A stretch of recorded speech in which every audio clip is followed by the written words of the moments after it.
Hi everyone, my name is Oneida Chavez, and I'm going to do a vlog about the two videos that we watched. First video was the in-person classroom, and I have a couple of glows that I have for the teacher doing that lesson.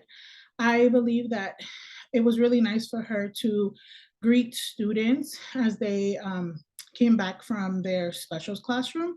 I also like how she asked them how was their specials class, if they liked it or how it was.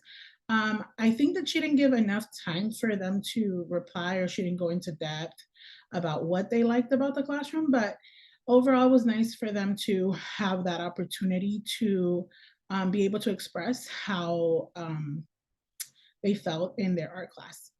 I also like that she goes over the schedule for the day. Um, and I like that she reviews the classroom agreements. She introduces the goals and objectives for the lesson, and she gives students various options to complete their assignments, like different technology using iPads, using books. She gives them different options, and I like that. I like that she also brainstorms ideas with students. And while students are doing their independent work, she's walking around the classroom to monitor student work and to answer any questions for the students. Now, I also noticed that there are some growths that I feel that me personally as a teacher, I would have changed. And that was that I felt that she was going too fast. So I would slow down my pace while speaking, so that students can understand, have a better understanding of what I am asking of them. I also noticed that she didn't have a slideshow or um, anchor charts for students that explain the activity or what she was expecting.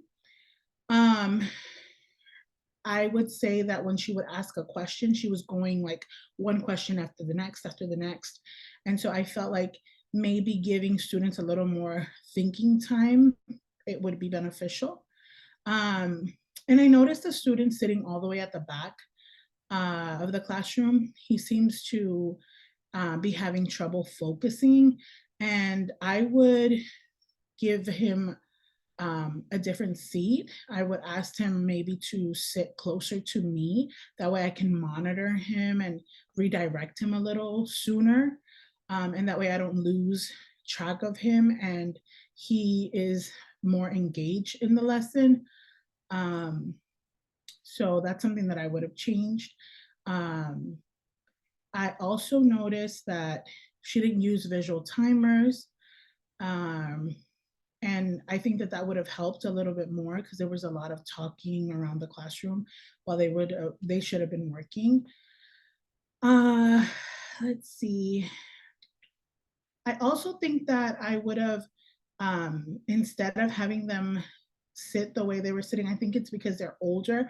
I think that I would have made groups. I know they were sitting in like fours, I think, but to better optimize like time and also efficiency, I think I would have made maybe one of the students in the group a table captain, a leader, someone who can assist other students, but also not lose track and be focused. That way, they are my eyes, they're my ears. As a teacher, it's a lot. She had a lot of students, and I feel like if she would have relied a little bit more and let the students kind of lead, she would have felt less stressed or overwhelmed. That's what I want to say. Um, so that's something that I would definitely do, especially at that age. I would also conclude, like in my lesson, I would make sure to ask students because their activity was that they had to read and um, can tell the main idea and work on the story elements at their grade level. I would have probably had that group or pairs come and share, whoever wanted to volunteer, share what they read about or the main idea and explain a little bit more and have like that more community based learning. Um, and also speaking about the story elements and about the main idea, I didn't see any um, anchor charts or vocabulary or any word walls that kind of explained or for students to reference back on and see, because when she did ask the question, students responded, but it wasn't in depth, or they were a little um, quiet when she asked the question. There was only two students, I believe, that participated. So maybe having that word wall or vocabulary somewhere posted on the classroom so students can refer or reference back on would have been very helpful. So that was video one. Now I'm going to reflect on video two, which was the online class. And I really enjoyed the online class teacher.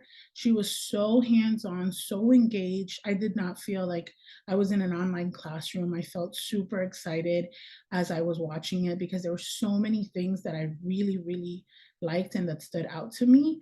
I really liked that she checks in with the students and she asks students like, hey, are you nervous? Like, who's feeling nervous? Right? That's something that later on I'll talk about. But I really did like that she kind of, asked them and she greeted them. She was super happy, super enthusiastic, had high energy, the energy that students need, especially in virtual. So I also like that she politely corrected one of the students, um, of her grammar, her speaking in such a nice way, so kind. I felt like she was super sweet, but at the same time she was correcting her so that she could practice her speaking. I also like that the teacher is engaged with the students while she's doing the warm up. I think it was a game that she was doing. And it was a way to welcome everybody in, still taking her time, like having students come on in. But instead of the students being there waiting for their classmates, she had an activity ready for them to start right away as they're coming in. So, like for the early students who were early, she had them engaged in something. So I really did like that. They were not just sitting there. I really, really liked that she gave 5-minute reminders. I like that she had all the students engaged and they were enjoying the math activity. I like that she thanks students. I did recall one of the students telling her how much she loved the math activity and it was so much fun with her.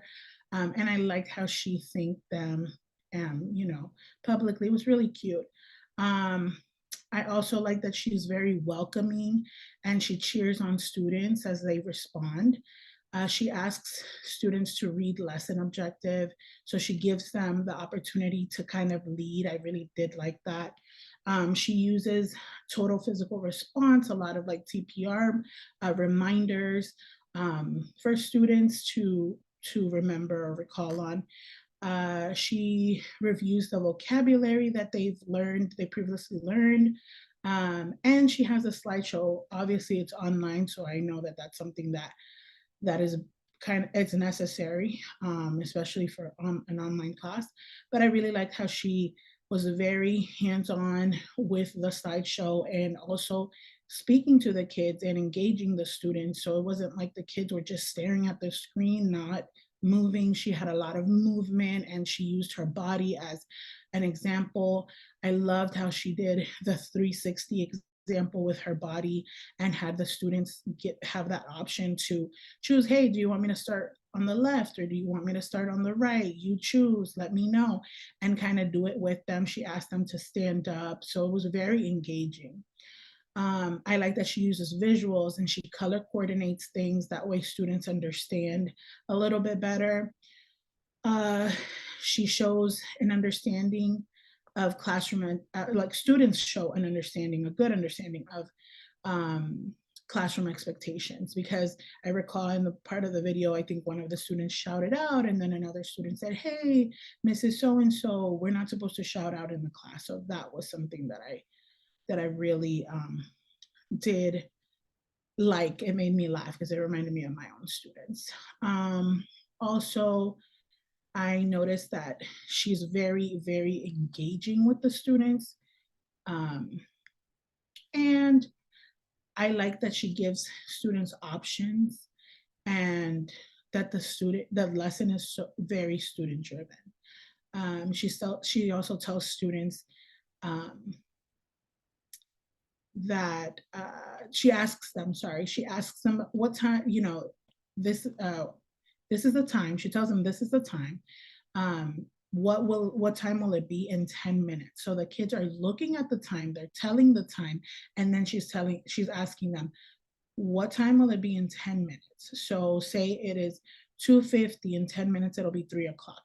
Now that's a way for her, that's a cue for them to understand that she would want them back after the break or whatever the case might be at 3 o'clock. That way kids are understanding, and maybe she didn't have a visual timer, but she did have them thinking like, okay, it's 2:50, in 10 minutes it'll be 3 o'clock, so that's the time you'll come back. Which was really cool. I thought that was really cool.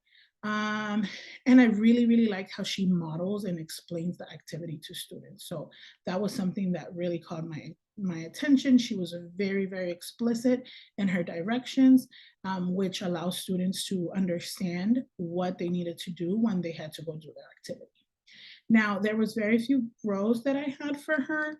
I did want to say that in the beginning, she asked the students if they were nervous, and which I don't think she meant harm, or I think she did it very kindly. But I think that in instead of asking, are you nervous, I would have maybe asked a more open-ended question like, oh, how do we feel today? And go around the classrooms, ask several students like that want to share, how do you feel today? Or I feel happy, or I feel, and maybe have a visual of like a feelings chart, so that they can choose and they can understand which one is which feeling is appropriate for them, or that they're feeling at that moment. And that way it's not like, oh, are you feeling nervous or are you feeling sad? It's more so they have an option of saying how they feel. And I think that I would have had a visual timer, especially in an online classroom. And I would have given students reminders about keeping their microphone off, because we did have that back and forth, even though they were not disruptive at all.